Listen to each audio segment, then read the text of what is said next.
السلام عليكم ورحمة الله. معاكم أخوكم معاذ عثمان السنوسي من منصة اليوتيوب. حابين نتكلم عن مباراة ريال مدريد واتلتيكو بيلباو. ما هو ما ممكن يا عم انشيلوتي انت هتقعد لي 200 كده؟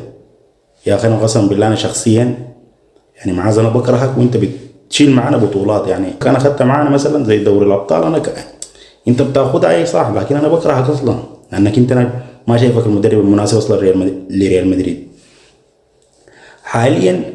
انشيلوتي بيشوف افضل لاعب منه، بيقول له لا يا اخي انت من اجود اللاعبين حاليا اطلع برا. يعني عندك داني سيبايوس اليوم كان من افضل اللاعبين في ريال مدريد، طلعته ليه يا عم انشيلوتي طلعت داني السبب شنو؟ السبب انه لا يا اخي والله يا فالفيردي اليوم ما لعب ارتكاز، انا اقوم اطلع سيبايوس وتشاوميني اشيلهم اطلعهم اخلي منه فالفيردي يمشي وسط يمشي يلعب ارتكاز. فالفيردي اللي وضح عليك انه يا اخي والله انا كرهتني الكوره، فيقوم يسلم شنو؟ اتلتيكو بالباو شاري تسليم مفتاز. نجي للنقطة الثانية، انت مصر ليه على كيليان امبابي؟ سبب شنو؟